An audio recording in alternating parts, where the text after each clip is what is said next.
Live from Fargo and serving you on TV, online, and on the go. This is Valley News Live at 10.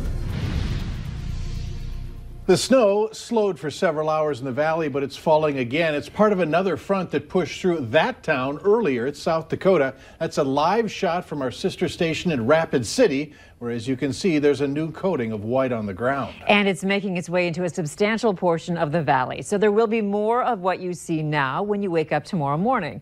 Meteorologist Hutch Johnson is here with the very latest on how much and how soon. Hutch? Well, what we're seeing already is reports of 3 to 4 inches on the ground from the Grand Forks area to Devil's Lake, where it's been snowing. And that was the band that pushed through Fargo earlier. Now this second band already coating the roads with a layer of slippery snow. Here's a look at it on radar, and we see from Bismarck and Devil's Lake through Grand Forks and Fargo an enhanced band of snow, and some more beginning to develop in Lakes Country, Becker, Otter Tail counties as well. In between the pink lines is where things are setting up, and this is where things will be persistent as we go through the next few hours. We have seen an expansion of the winter weather advisory to include Devil's Lake now because of a 4 to 4.5 inch report of snow already on the ground there, all the way up to the Lake of the Woods area and down through Fergus Falls. Hour by hour forecast shows as we go through the overnight hours between now and about 1 a.m., things will snow pretty well, and it will continue and then begin to exit the region by daybreak. Some could see well over 6 inches of snowfall to shovel around in the morning. The good news is not as much wind as we saw throughout the day today. Hour by hour forecast details on how this all shapes up here in just a few minutes. All right, thanks, Hutch. The winter weather we've been seeing all day has really been impacting our road conditions, and as we head into the evening, a travel alert was issued for the northeastern part of North Dakota. Valley News Team's Katie Opperly is live to explain what drivers can expect to see and how to stay safe. Katie, what are you seeing out on the roads right now? Mike, Andrea, I'm out here along Interstate 94, and as you can see, the snow is coming down as the winter weather continues. Earlier today and throughout today, the winter weather resulted in some very slick roads, causing crashes and people ending up in the ditches along the roads.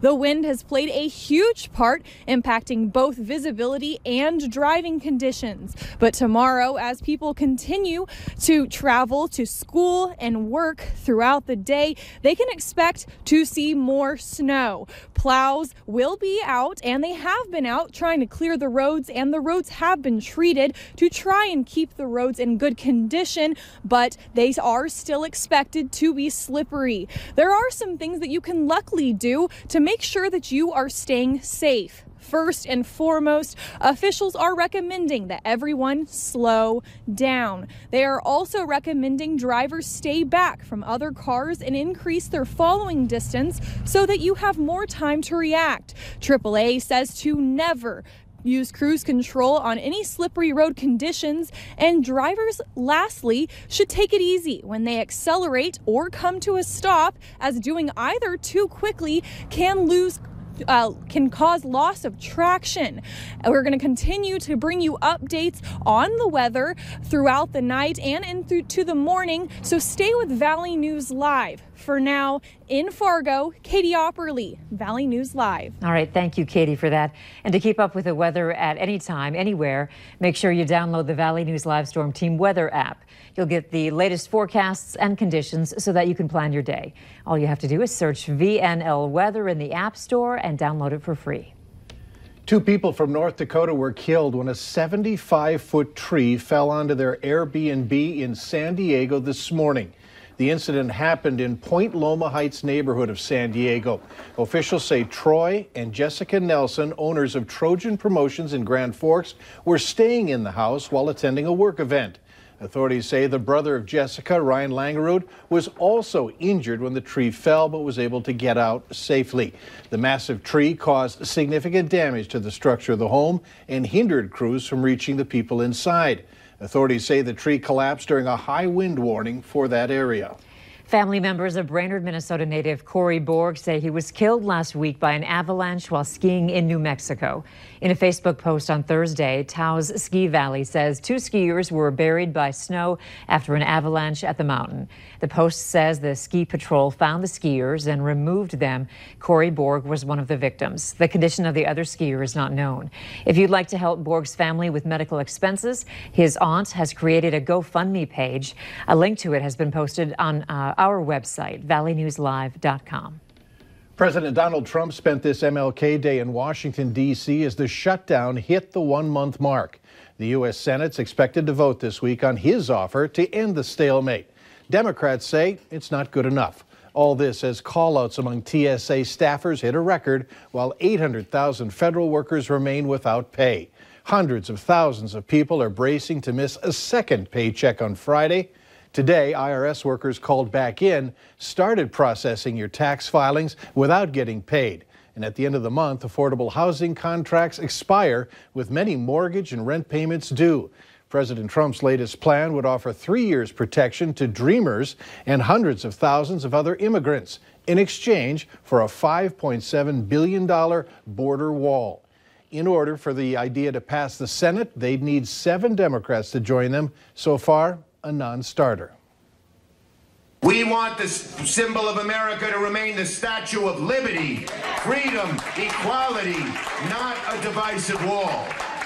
And we will fight for that. It's a political crisis that appears to be practically back to square one as we move into month number 2.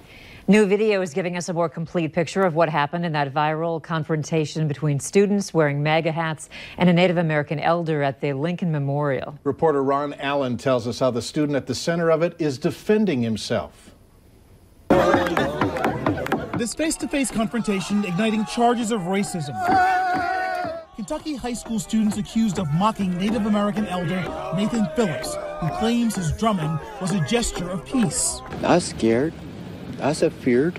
But today, junior Nick Sandman, at the center of the controversy, is speaking out. He and his classmates who face possible expulsion from Covington Catholic insist this longer video shows what really happened. This is a bunch of future school shooters. The teens say they faced a barrage of verbal abuse from a group calling themselves the Black Hebrew Israelites.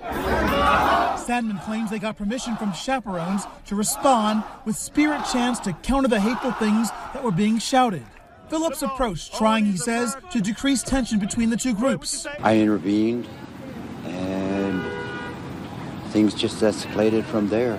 Sandman claims he singled me out for a confrontation, adding, "I did smile at one point because I wanted him to know that I was not going to become angry, intimidated, or be provoked." A Kentucky congressman now backing the students, tweeting, "In the face of racist and homosexual slurs, the young boys refuse to reciprocate or disrespect anyone." But Native American advocates say the video speaks for itself. He got caught doing something that was incredibly racist and disrespectful, and now he's backpedaling. The school and the local diocese have apologized to Phillips, who is a Vietnam veteran. North Dakota's House Education Committee heard testimony today on a bill that would allow Native Americans to wear tribal regalia at school-sanctioned events. It would stop schools from imposing a dress code, allowing the students to wear the gear or any culturally significant object. Some schools in the state are not allowing students to wear their eagle feathers during graduation ceremonies.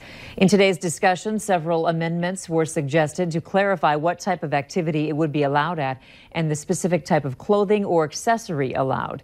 No decision was made. The more we talk about child sexual abuse, the more likely we are to stop it. That's according to local advocates who support a proposal before the North Dakota House.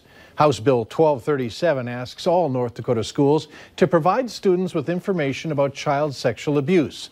A local school board member says there's a need for this kind of legislation.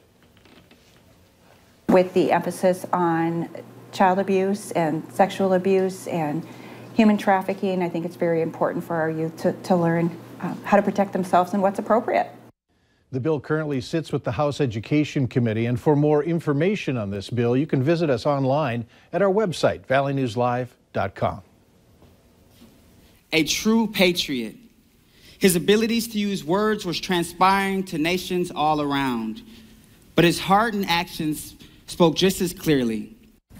Here in the FM area, Martin Luther King Jr. was remembered as crowds filled the Fargo Theater. There was dancing and music as community members and the Fargo Human Relations Commission honored the iconic and inspiring man. The famous quote. The job is not done. It's far from being done. The ideas of encouraging acceptance, respect for diversity, and particularly eliminating discrimination is a job we all must be a part of daily, day in, day out. Not just a Martin Luther King Jr. holiday, but every day of the year. Awards were presented to members of the youth community, an organization that has made significant contributions in the FM area.